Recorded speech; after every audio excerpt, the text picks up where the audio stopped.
Max Miroslavsky.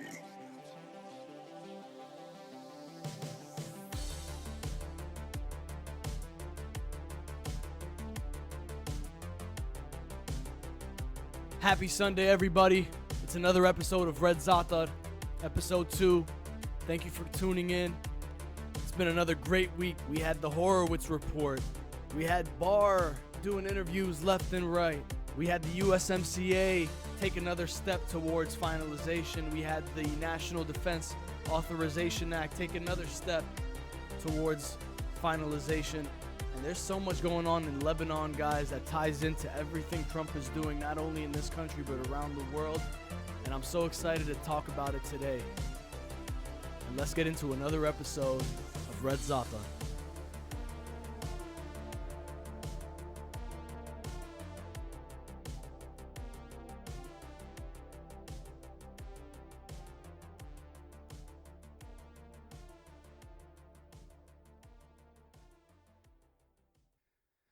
Those of us who have not been sleeping under a rock or brainwashed by the mainstream media know that the last administration, the administration of Barack Obama, spied on Donald Trump, used the state apparatus to intimidate and to affect the 2016 election, all because they did not want Trump to win.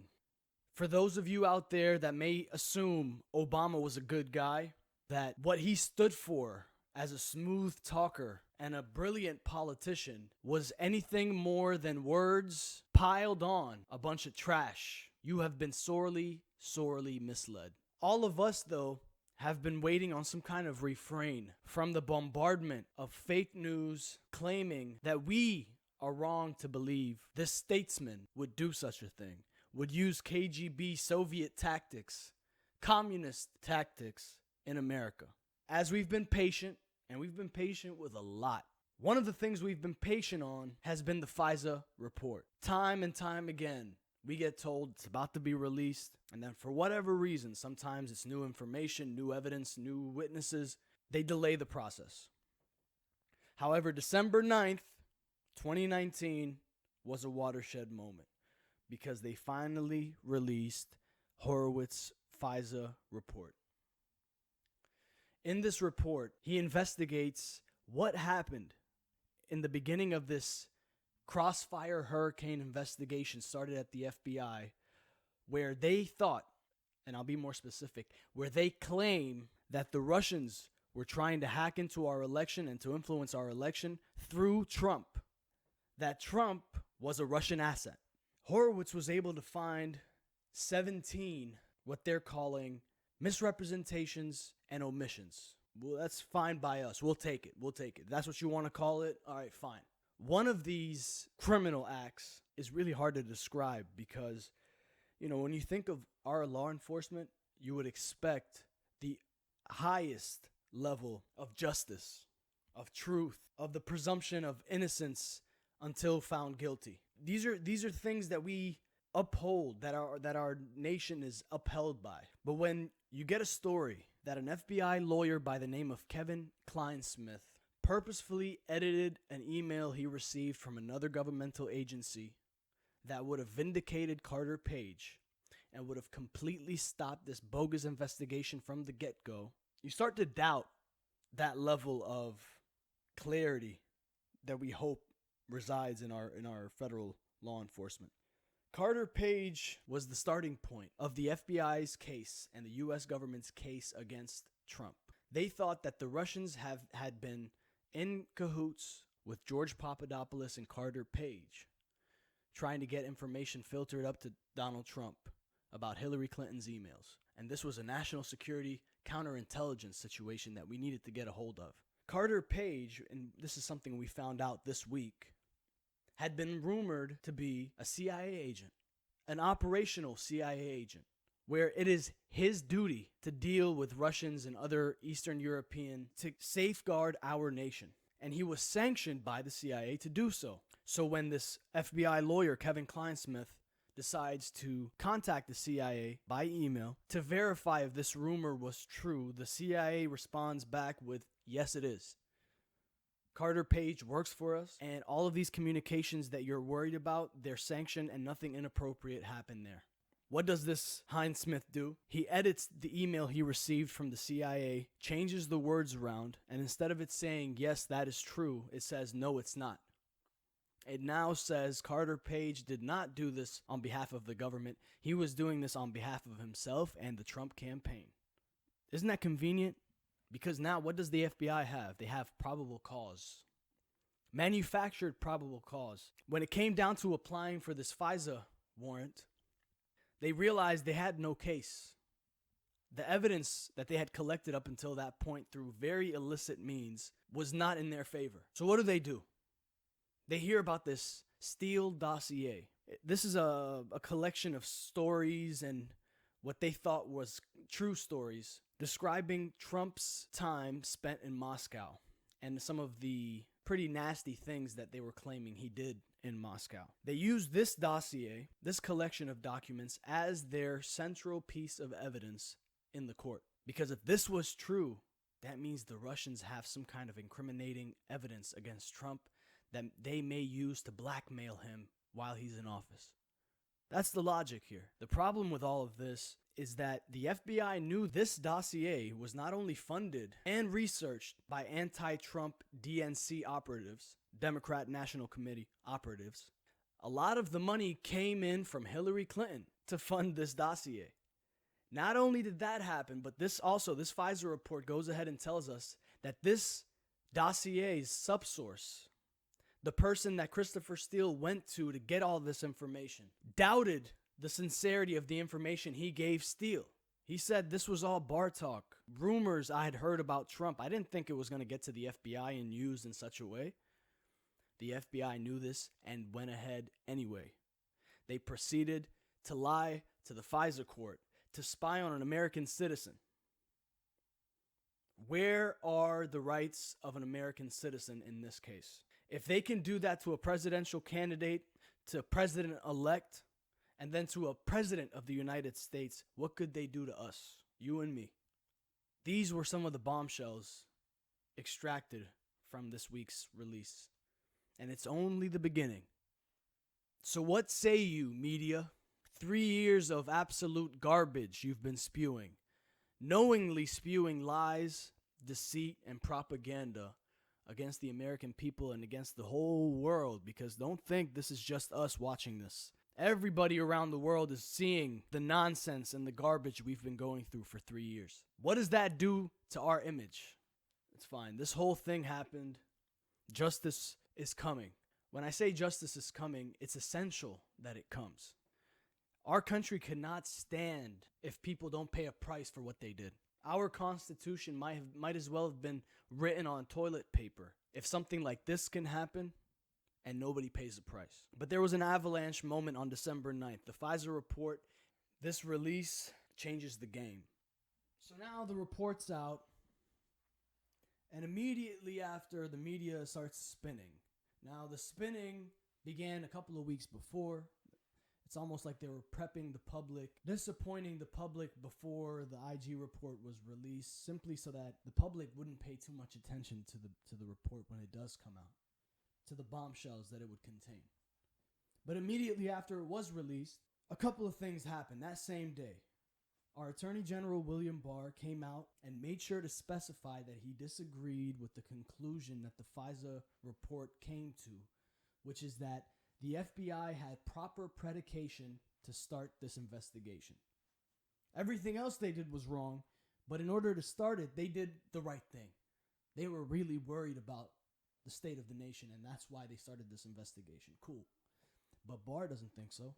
Barr, in 2017, I believe, tasked the U.S. Attorney out of Connecticut, Durham, to investigate the entire thing, the entire 2016 scandal, the election, this investigation, the Crossfire Hurricane investigation, the FISA abuse, what happened after the election, what happened after the inauguration, the entire cake. And it's worth mentioning that Durham doesn't have the limitation and the small scope that IG Horowitz has. IG Horowitz, the man who wrote this FISA report, is limited to what the FBI has to offer. Even more so, he's limited to what the current employees of the FBI have to offer. Anybody who's been let go or quit does not need to come forward and talk to Horowitz. He does not have any power to compel testimony. He can't subpoena anybody. But you know who can? Durham. Bulldog Durham. This guy is able to not only talk to the CIA, to the NSA, DI, the list goes on and on. He can talk to all of them, but he can also talk to foreign governments because those guys played a big role in this whole spying fiasco. And he can subpoena. He can compel these people to talk and to provide evidence and for these foreign governments to supply him all sensitive materials he needs and sensitive personnel he needs to satisfy his thirst for justice. Okay? So that same day, Barr comes out and says, I disagree with the findings on predication for the investigation. And even better, Durham comes out and says the following, quote, I have the utmost respect for the mission of the Office of the Inspector General and the comprehensive work that went into the report prepared by Mr. Horowitz and his staff. However, our investigation is not limited to developing information from within component parts of the Justice Department. Our investigation has included developing information from other persons and entities, both in the U.S. and outside of the U.S. Based on the evidence collected to date, and while our investigation is ongoing, last month we advised the Inspector General that we do not agree with some of the report's conclusions as to predication and how the FBI case was opened. Unquote. These guys have nowhere to run. Absolutely nowhere to run. So, former director of the FBI, James Comey, rushes to his Twitter account that same day to claim that he's been vindicated by the IG. And all the things that the Republicans and the Trump conspiracy theorists have been screaming from the rooftop for the last 3 years about a deep state coup are all false, right? I want to point one thing out here. And this is something I got from William Barr in one of the interviews he gave this week, which I will be talking about, where he says that James Comey declined to reinstate his classification badge. With that decision, was able to avoid ever talking about anything classified with Horowitz while Horowitz was doing his investigation. Horowitz does not have the ability to subpoena and to force testimony out of these employees and former employees of the FBI. He is only able to work on what he sees in front of him and the explanations given to him by these people. And unless he finds evidence that clearly contradicts the information given to him by these players, and if the explanations given to him by these players is reasonable and sufficient, he does not need to investigate further. Okay? These are very important points when we start getting impatient about why the mistakes and the criminal activities of these FBI agents was labeled as inaccuracies and omissions instead of lies and crimes and perjury, etc., etc. And I'll tell you the biggest reason why. Bulldog Durham. He's the U.S. attorney out of Connecticut who had been tasked by William Barr to investigate this entire 2016 scandal. What happened? Why? When did it start? Who pushed it? Why was it pushed? Why did they not include any exculpatory evidence when they were investigating the Trump campaign? And this guy is almost untouchable. He can investigate everybody from the White House down. And he can subpoena anybody, White House down. Which explains why everybody in the Obama administration has lawyered up. This guy, Durham, started his investigation back in October of 2017, if I'm not mistaken. In tandem with IG Horowitz, but Horowitz's scope and his ability to investigate is very limited. That same day on Monday, when the report comes out, Durham immediately releases a statement. And in this statement, he says the following. I have the utmost respect for the mission of the Office of Inspector General and the comprehensive work that went into the report prepared by Mr. Horowitz and his staff. However, our investigation is not limited to developing information from within component parts of the Justice Department. Our investigation has included developing information from other persons and entities, both in the U.S. and outside of the U.S., based on the evidence collected to date. And while our investigation is ongoing, last month we advised the IG that we do not agree with some of the report's conclusions as to predication and how the FBI case was opened. Boom, boom, boom, boom, boom. How many of those booms you want, people? Durham, the bulldog, is saying the Inspector General's findings on what proceeded and if this investigation, this FISA report, was predicated properly. Durham disagrees fully with the conclusion that IG Horowitz came out with, that there was proper predication to allow the FBI to start this investigation of Carter Page. As soon as they started this investigation, the exculpatory evidence began to mount. They started investigating these individuals, from Carter Page to George Papadopoulos, had interviews with them where they wore wires and did not inform these people that they were wearing wires. And in those interviews had alibis, rock solid alibis, that completely debunked the entire case. However, the FBI chose not to use that exculpatory evidence. They lied to the FISA court. They lied to a lot of the people within the FBI on why they started this case and how they're going to continue this case. And Durham has his sights not only on Comey, not only on McCabe, but we're talking about Brennan. We're talking about Clapper, Susan Rice, Sally Yates, Loretta Lynch, Obama. Durham has been making trips to Italy, to the UK, to Australia. Multiple trips. What is he doing there? If you guys follow Dan Bongino, he's been covering this case so accurately for the last 3 years that if you haven't listened to him yet, get your stuff together and go download his podcast, The Dan Bongino Show. Follow him on Twitter, etc. The UK, Italy, and Australia are 3 allies of ours that helped Obama with the spy campaign against Trump. We will go into all of these details as the episodes roll on and as they become more prevalent in the case and in Durham's investigation. But Durham is the person we need to follow. IG report is great. It started the exposure of some of the criminality behind this investigation, and I'm grateful for it.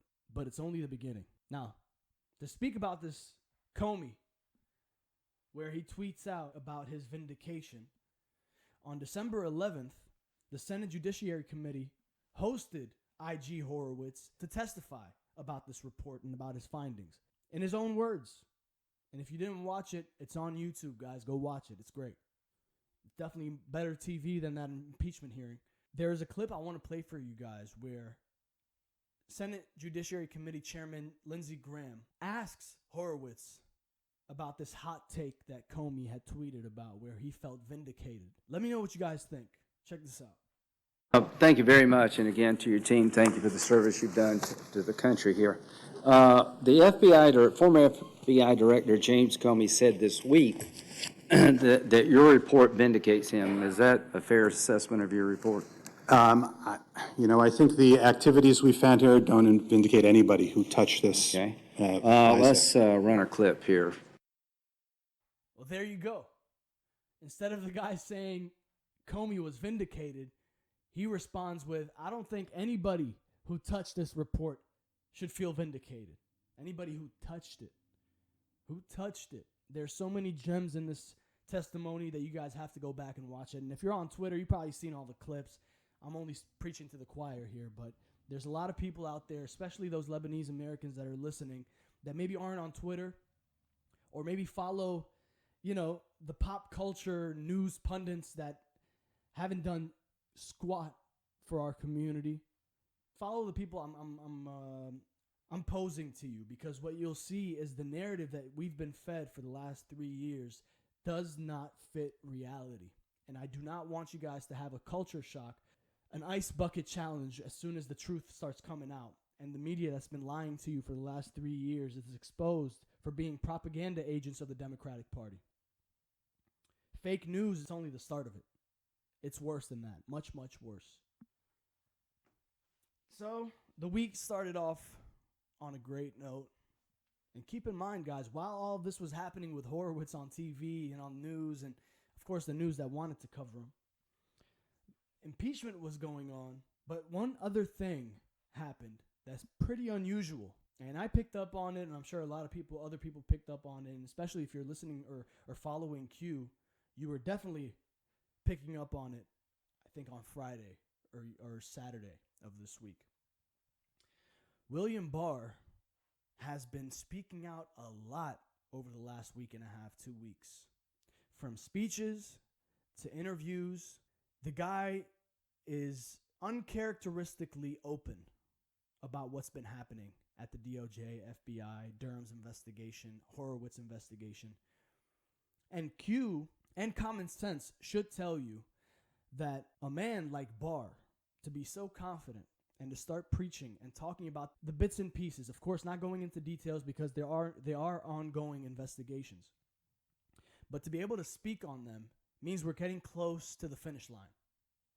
We're getting close to the public exposure of all of this. We've been waiting, like I said in the beginning of this episode, patiently waiting. But there's one clip that should calm your nerves. I want to play this clip from a speech, actually a Q&A given by Barr during a speech he had last week, where he answers this question by the moderator in such a way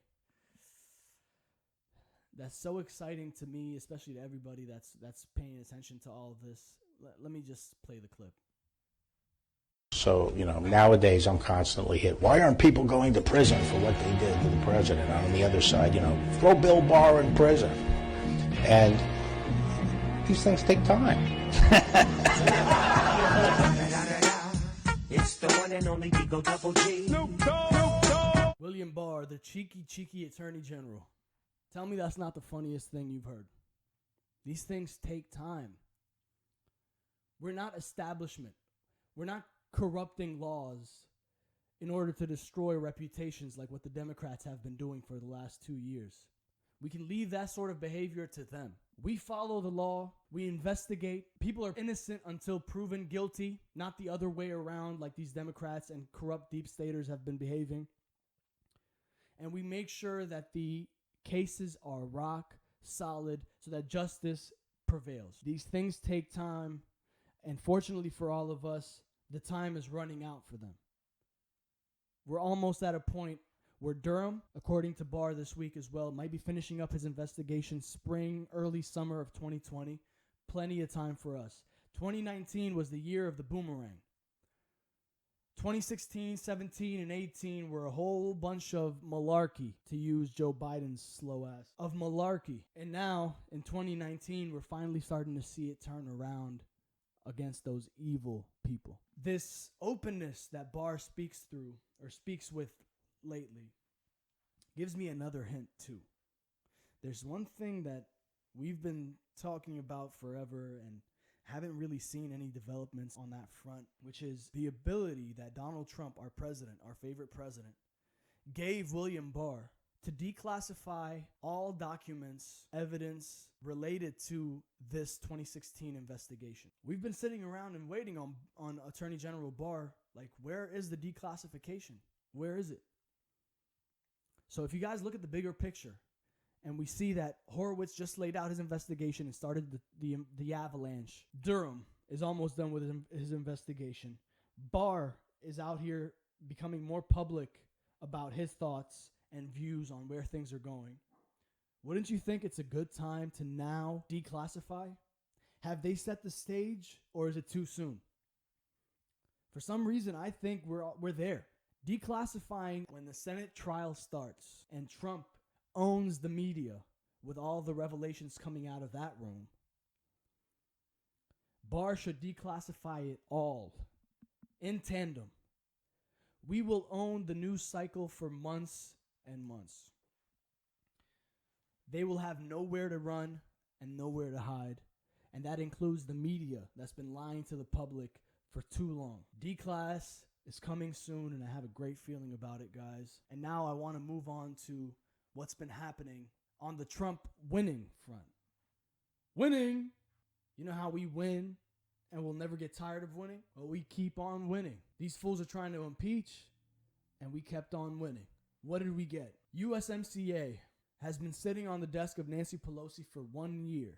For those who don't know, USMCA is a renegotiated deal, trade deal between us, Mexico, and Canada to completely remove and destroy the legacy of NAFTA, the tragic trade deal signed by Bill Clinton back in, I believe, 1994. NAFTA destroyed the manufacturing base of America. NAFTA destroyed our rural communities, our inner cities. This deal was done, completed, and is worth $1.2 trillion between the three of us. It will help our negotiating leverage with China. To have this on our side would have allowed the China negotiations and the trade war we have with China to end months ago. This shows you the level of corruption and stupidity Nancy Pelosi and Chuck Schumer and all these different characters behave with. It's fine though. We're patient. Again, to come back to our patience. We've been patient. It's passed. USMCA just now passed this week. The same day that Nancy Pelosi announces they're moving forward with the articles of impeachment. An hour later, she comes out and says, well, we're going to pass USMCA thanks to all the Democrats that worked really hard on this. I mean, oh my God. Oh my God. How much more of this are we supposed to take? Nancy Pelosi, are you stupid? She has to be. She has to be. I don't get it. How can you stab someone in the front while stabbing them in the back? You guys get the imagery there? I don't know how she can put two and two together. Impeach the man that got this deal that's going to save this country and is going to be the best template for all future trade deals that we get with every other nation. We still don't recognize the power and gravity of this, but they do. So she's impeaching the guy and also wants to announce that his trade deal that she's now taking credit for is also going to be passing the House. USMCA is crossing the finish line and America wins. Another big development this week is the fact that the National Defense Authorization Act, the budget for fiscal year 2020 for our military and our armed forces, passed a major hurdle and is going to be voted on by the end of the year. The biggest takeaway I have from the NDAA being passed, the Space Force is included in this budget. It's a $738 billion budget. And I know all my libertarians out there, I feel your pain. When we see price tags like this, we cringe a little bit.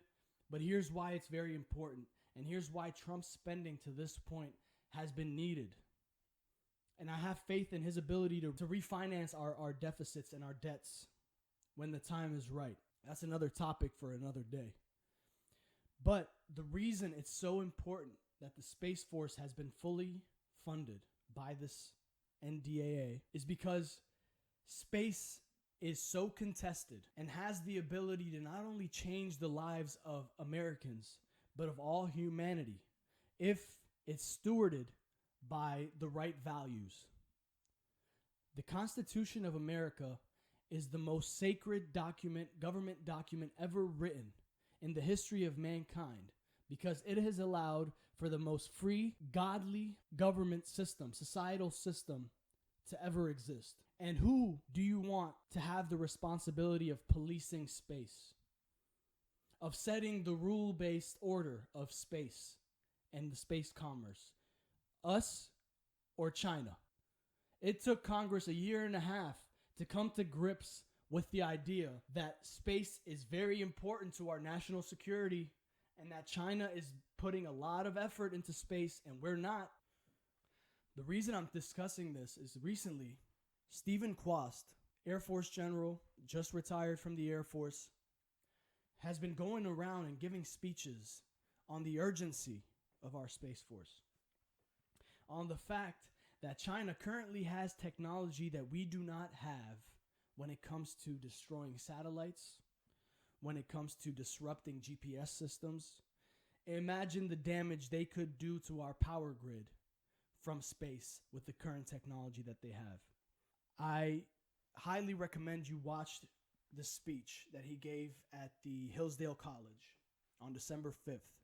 It's on YouTube. His name is Stephen, with a V, Quast, Kwast. And the title of the speech is The Urgent Need for a U.S. Space Force. In it, he not only talks about what China currently has, but also talks about the ability that we would be able to have if we took control of space via the Space Force. It's more about commerce than it is about a warfighting domain. We're not there to come up with lightsaber technology. It's about the fact that in space lies trillions and trillions of dollars of wealth that will go to the victor in the space race. Imagine life in America and in the countries of our allies if we took the lead. He talks about technologies technologies that would allow broadcasting energy, electricity from space, where wires are no longer needed, where power stations are no longer needed. The kinds of technologies that are rumored to have been created by Nikola Tesla, subverted by our government, taken in by our government, and completely kept under wraps. He talks about the ability for us to broadcast Wi-Fi, which is currently already being implemented by SpaceX through Starlink, from space. The ability for us to get from one place to another on Earth via new propulsion systems that do not rely on current fossil fuel propulsion mechanisms, on combustion that we've been used to. It'll require more nuclear fusion, less nuclear fission, a safer, cleaner, more efficient, more productive type of nuclear power propulsion that would allow us to get from Miami to Beirut in less than 30 minutes. This guy was in the highest offices of the Air Force and is finally able to discuss the potential that we have via his eyewitness experience in his career. NDAs no longer apply, to a certain degree, of course. Classified information can't be declassified. But another thing happened this week that you guys should know about. The current Air Force Secretary, Barbara Barrett, who was sworn in October of this year, was given was on a panel at the Reagan Foundation where her and a congressman by the name of Congressman Representative Rogers both advocated for the declassification of most of our space technologies that are currently hidden by the government.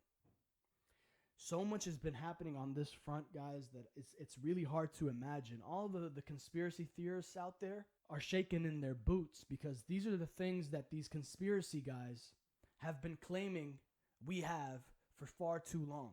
So Space Force 2020, let's go, baby, let's go. It's getting exciting now. It's getting real exciting. It took a while. The draining of the swamp doesn't happen overnight, guys. We're talking about decades and decades of entrenchment, decades and decades of corruption, globally as well as domestically. And we got a man, an outsider, that's shaking it up. So we get the USMCA, we get the NDAA, and these fools, Nadler the Clown, Shifty Schiff, Crazy Nancy, and Crying Chuck, who only comes, into the public eye nowadays to send out a tweet or to give out a little soundbite. We have them dead focused on getting this guy out over made-up crimes, baseless accusations, no evidence, and 2 articles of impeachment. The lightest impeachment in the history of this country. Do they really think this is helping them? All I know is it's an incredible time to be alive. It's an incredible time to be freedom-loving. We've lost faith in our justice system for decades now. I'm 29, but I remember hearing all the conversations around me of people claiming that there's a 2-tier justice system, one for the elite and the powerful, and one for us, the regular folk. Some of us had lost faith, stopped voting, because all we had were choices between shitty and shittier. We're getting to a place in this timeline, in this lifetime, we could have only dreamed about 3 years ago. American current events for this week, let's put a wrap on it. I want to get into what's been happening in Lebanon. So for those who aren't aware, Lebanon has been experiencing revolutionary populist protests for 60 days now. Some of you guys may have heard about it happening in Iraq, happening in Tunisia, but it's been happening in Lebanon, historically known to be the Switzerland of the Middle East. However, modern history tells us that Lebanon is just as shitty as Iraq and Afghanistan and all these other backwards countries. The reason it's been backwards for so long is you've had sectarianism engulf the community of Lebanon. Society ran around identity politics. In their case, it was based on religious sectarianism versus our type of identity politics here in the States, where people are judged and put into boxes of skin color, sexuality, weight, even now, like how much you weigh. You're obese? Oh, you're in the BBW crowd. We love you. Never mind the people that are fat shaming you. We love you. It's groups victimized and oppressed, according to these elitists. In Lebanon, it's worked beautifully for those in power. The ministers and the parliament and the presidents of today and days past have all made out beautifully. Went from broke scumbags who started a civil war and killed their brothers and sisters to billionaires and millionaires that sit there and try to virtue signal about their cleanliness. The internet, social media, has flipped those people on their heads. The community, the Lebanese community on the ground in Lebanon, has woken up thanks to the power of the internet. Nothing can be hidden from them anymore. Nothing that can be said, words don't matter anymore. It's your actions. It's your bank accounts, politicians. Where are your bank accounts now versus when you started in politics? And let's discuss how that happened. Let's talk about how that happened. If you're in government, get out of private industry, especially in places like Lebanon, where morality seems to have kind of went by the wayside. Isn't it crazy? We talk about Israel and Jerusalem and that being God's land. Lebanon is also God's land. That entire region is holy, but it's been taken over by evil people. And the people on the ground have been suffering for far too long. I mean, we're talking about trash piling up on the streets. We're talking about water pipes that bust as soon as you have some torrential rain, streets flooding with sewage and rainwater. We're talking about fires that engulf entire forests, and the state apparatus can't seem to put those fires out.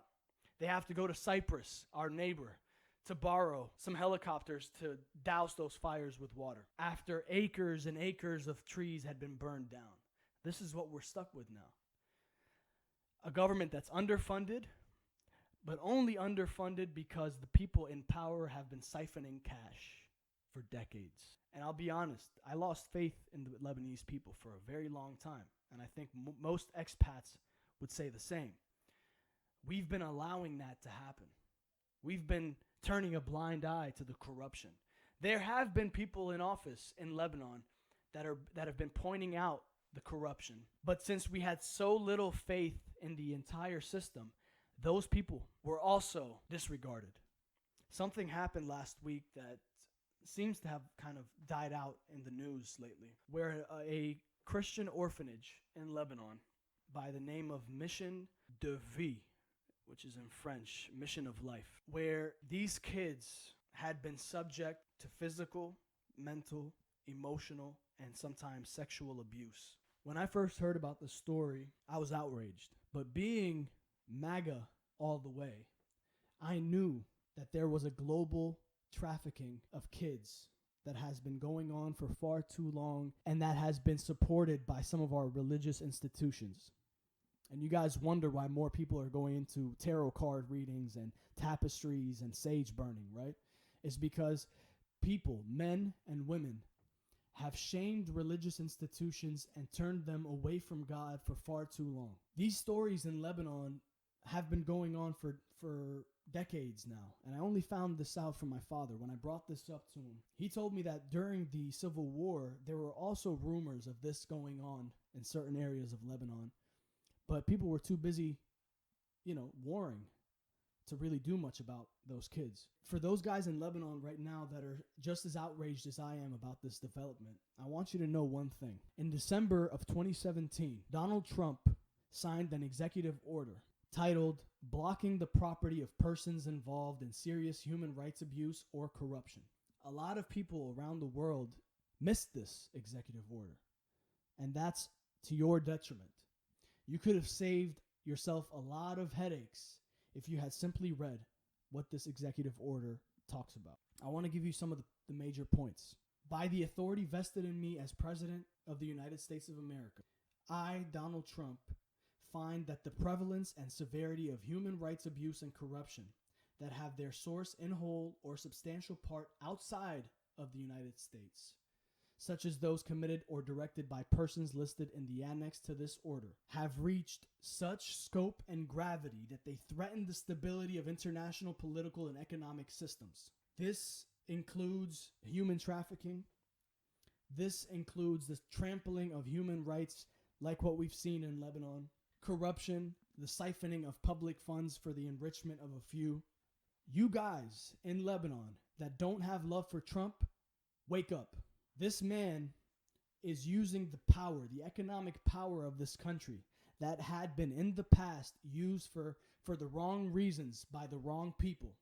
George Bush, Obama, Clinton, Bush Sr., I can go on and on. Used in the wrong ways by dumb people is finally being used righteously to target evil around the world. Why do you think these stories are being exposed in Lebanon about this orphanage? Because a knowledgeable populace is a populace that cannot be lied to. You now have the truth in your hands. You know what is coming to these people. Have faith in the fact that all of these corrupt politicians will see justice. No matter what happens on the day-to-day, no matter how many people try to threaten you with violence, that's one thing. Put that aside. The truth is, justice prevails, the truth wins, and the righteous people of the world who only want to live their life according to their values, to work, to provide for their families, for their wives, their children, their husbands, etc., those are the people that will prosper. We had a long age of elites being in control, setting the rules for themselves while we go around with other rules that are way more stringent. Those days are over.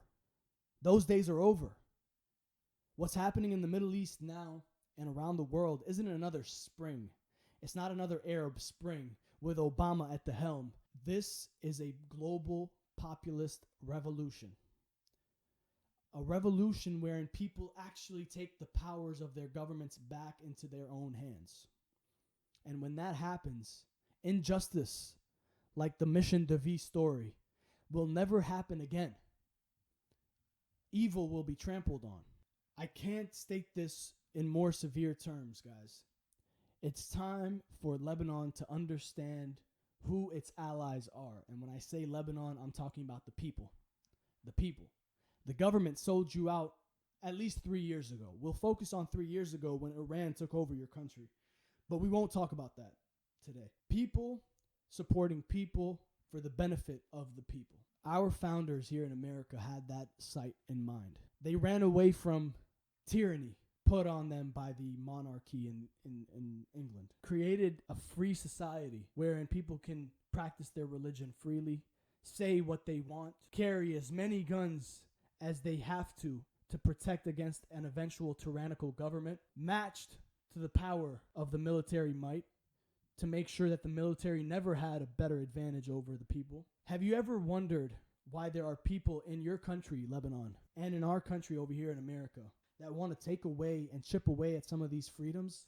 Do you assume that maybe that tyrannical government that the founders were warning of is representative in a lot of these people that want to take away your freedom of speech and your Second Amendment rights? Evil is visible now. The people are awake. We can see right from wrong now. We're not blinded by propaganda. We're not blinded by social media. We're not blinded by the media, by the music, by the movies. Wake up, and you'll find a brighter day for every single citizen of humanity worldwide. I want to leave you this week with a little word of good news that piggybacks off of what I just stated. The world is changing. Globalism has failed. Progressivism has failed. People are waking up, and we'll give them time to wake up. Places like Sweden, it seems like they're supercharging their wake-up mode with all the explosions that those refugees have been causing and the quality of life that they've been ruining for the people of Sweden. There are certain values that traditional conservatives share with progressives, and that's a value of a free people, the value of an economy that benefits all. We go about it in different ways. We try to prescribe solutions to our vision in different ways. Progressives love government interference. Conservatives say let the free markets rule. But there's a center point where both meet, and both can meet on this point, and we can both agree to this future. Let the free markets reign. Let the middle class and the lower class rise up through the free markets without government interference and overregulation.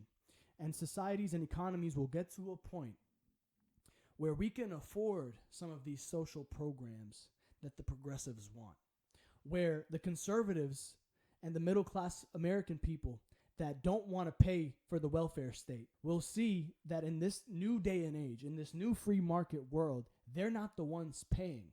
Everybody's paying. In the past, we've subsidized welfare through the middle class. The rich elite were not paying for the welfare state. Their taxes weren't going there. It was the middle class that was being targeted with higher taxes and regulation to pay for this welfare state. So how do you expect that middle class to accept a welfare state and social programs? They are justly mad of how they've been treated by these governments. But the good news is everything is changing. America, the most free, powerful nation in the world, is changing its tune. All of the faults that we've made in the past, the mistakes we've made in the past, will be made right. And after that's done, and some calmness comes back to the people and to their governments, and righteousness comes back, godliness comes back, peace and prosperity will reign over all. Mark my words, and we're going to keep checking in with each other every week. It sounds optimistic, maybe naive at points, but I'm telling you, trust your instincts, and my logic is telling me, my instincts are telling me that a new day has come. So Lebanon, make sure justice wins. Make sure never again do you become serfs of a corrupt government. And may all of God's people wake up to their power. It's been another episode of Red Zaatar. Please make sure to follow, like, rate, review, whatever you can do to support this channel. I'd really appreciate it. And let's all have an amazing week ahead. Thank you again for listening. I've been Ali. You've been you. Have a great week, people. Max Miroslavsky.